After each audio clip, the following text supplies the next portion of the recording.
Well, he's moving.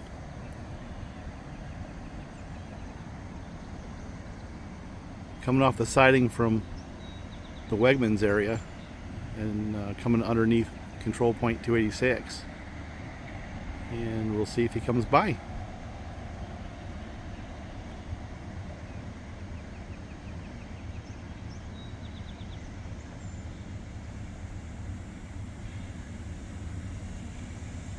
Not unusual to see a lot of blue smoke off of cold diesel.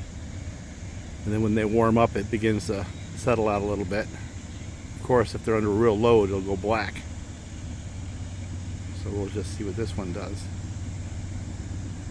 See that on my farm tractors.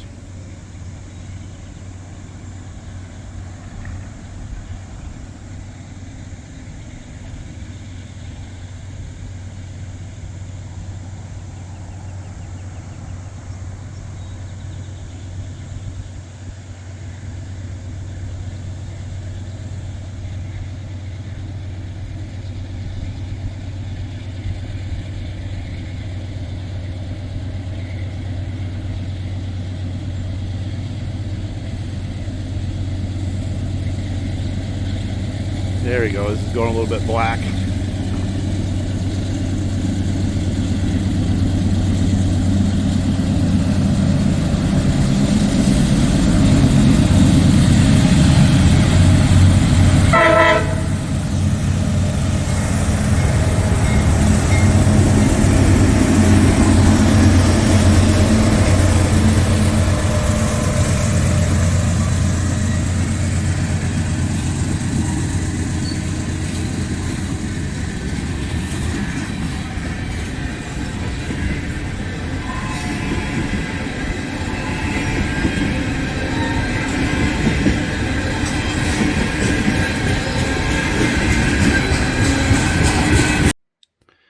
So this is a subject that I'm not really well versed on.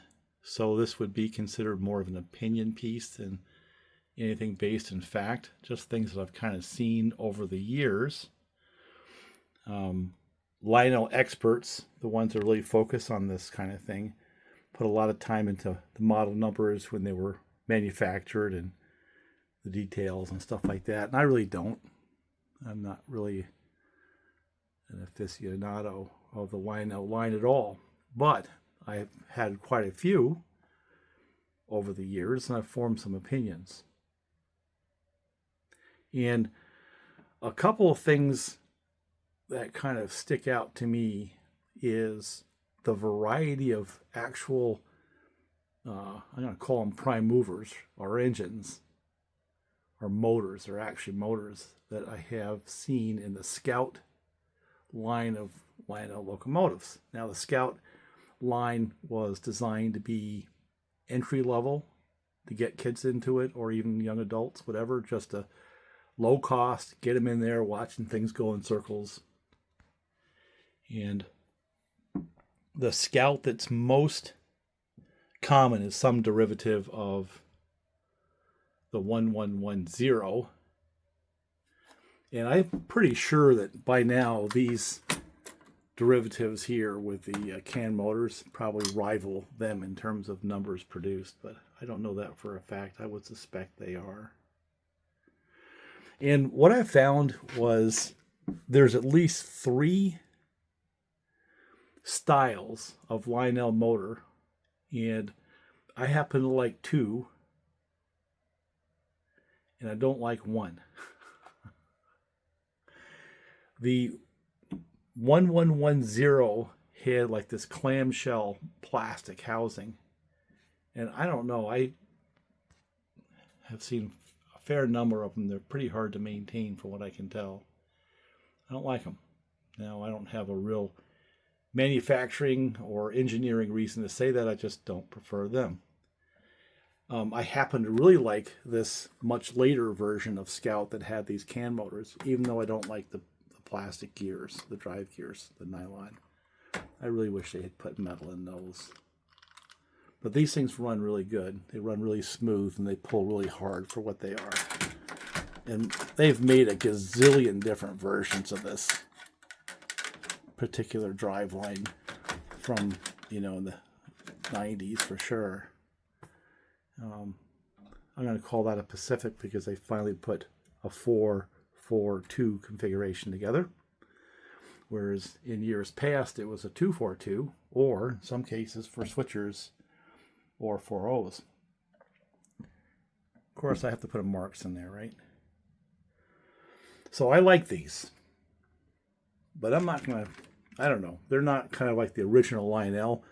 So they're a little bit outside of this discussion for me. It's really to the pre-war, post-war, and then NPC era that I'm focusing on.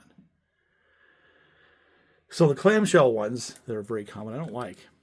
When I first saw these, I didn't think I would like them either. This has that plastic base, and this is a 204, and this was produced in the early 1940s, 1941, 1942 time frame.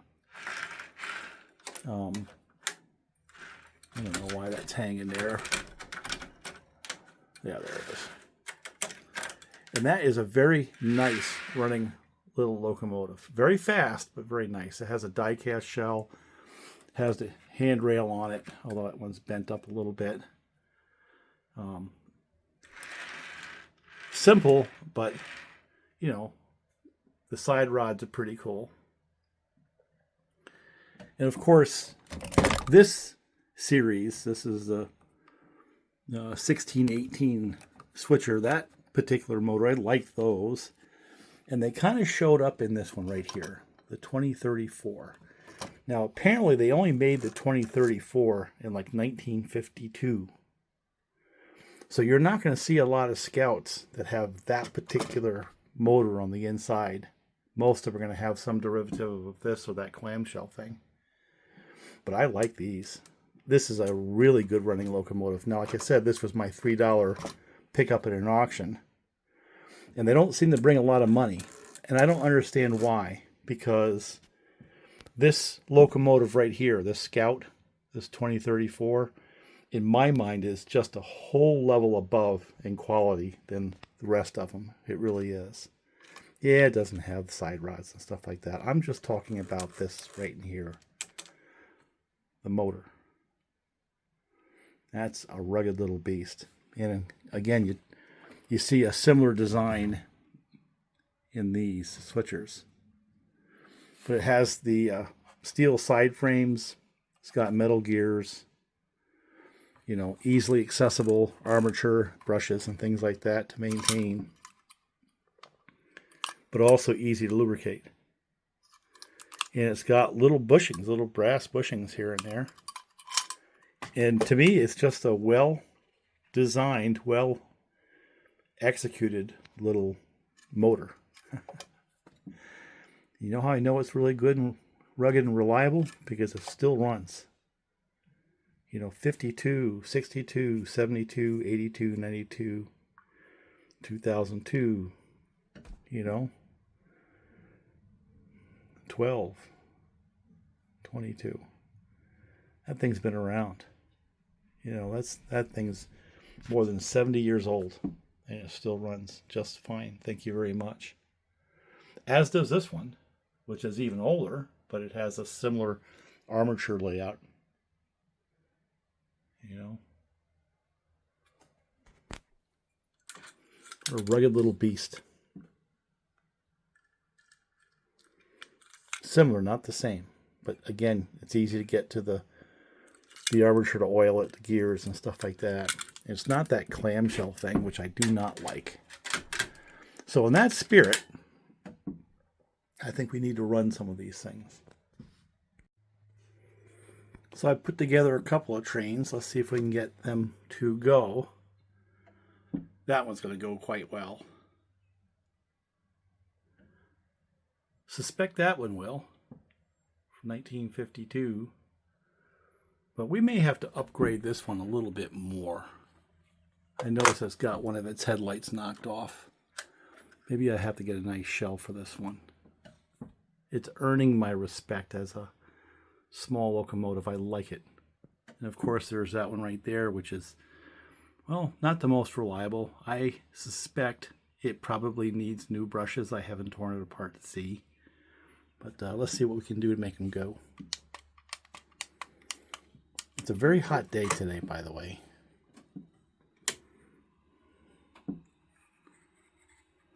Yeah, see, it's not going. So now I have a mystery. Because that one didn't even make a buzz when I put that transformer to it. And so we'll just see whether or not that transformer is working with the 2034, which I'm pretty sure it does.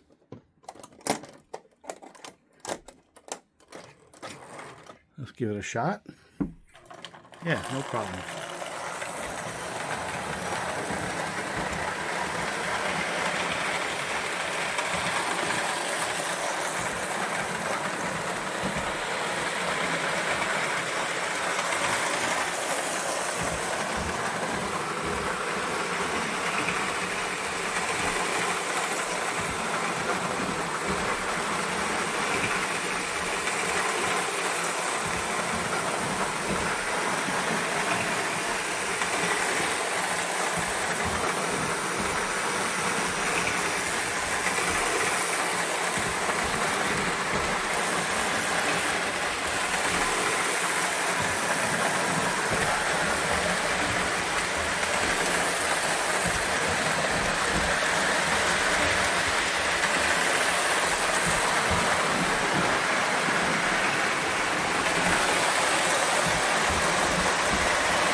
interestingly enough, this one right here, the 1952 2034, gave us the least amount of hassle all the way around. Isn't that interesting? Even over this 1990s era. And of course, this one's quite a bit older, but it seems like it has really tall gears, so it has a little bit of trouble getting started. Doesn't have the torque, but it sure runs fast if you let it. But the mystery for me is, why does it run with this particular transformer and it does not run with that one? Go figure. And I understand that I've got that clip-on, and possibly the other outside rail is not powered, but it should be because of the way those ties are. They should, pretty much electrically tie those two together. So it just doesn't like that track. Doesn't like that transformer. Likes to be fed a little higher class meal. That's the only thing I can figure. So anyway, I think it's kind of interesting. So on the outside chance it has to do with which rail is fed first, I put that on, go in the other direction. Let's see if it runs. Yep. Boy, that's got to be, well, sort of. No, it just does not like that track, no matter what I do. But it ran fine with the MTH transformer. And I got to tell you, that upper track is a whole lot dirtier than that 027. So I have no idea why it does that. It's funny.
Yep. These are the Scouts. Pull this one right back.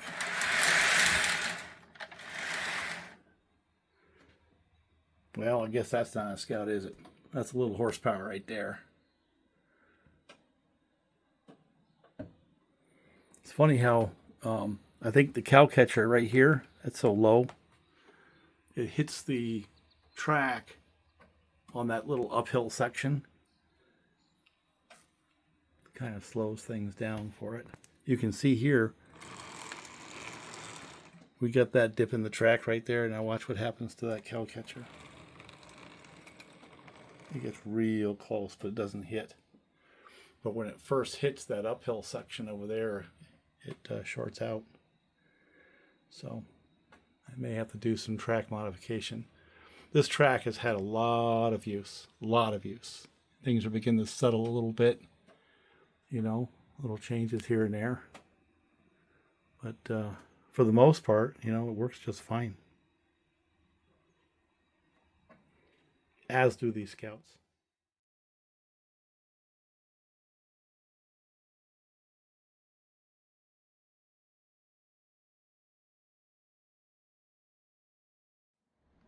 Well, this may be the second time I'm able to get video of a train that just fires up cold and then begins to head out.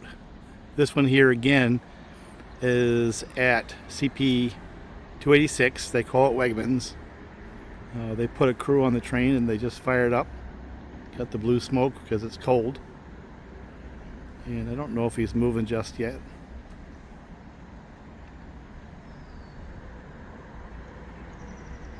Yeah, he's moving. Now there's another little deal shaping up to the east of here. From what it sounds like, and of course I don't really know because I don't work for the railroad, that a train headed out of DeWitt heading east and then somewhere around milepost 270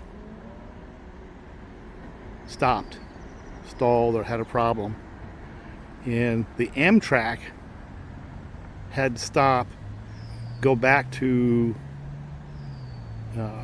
266 and change tracks, and they're trying to get the Amtrak around that train, which begs the question, what are they going to do with this one? Yeah, he's moving. He's not moving quick, but he's moving.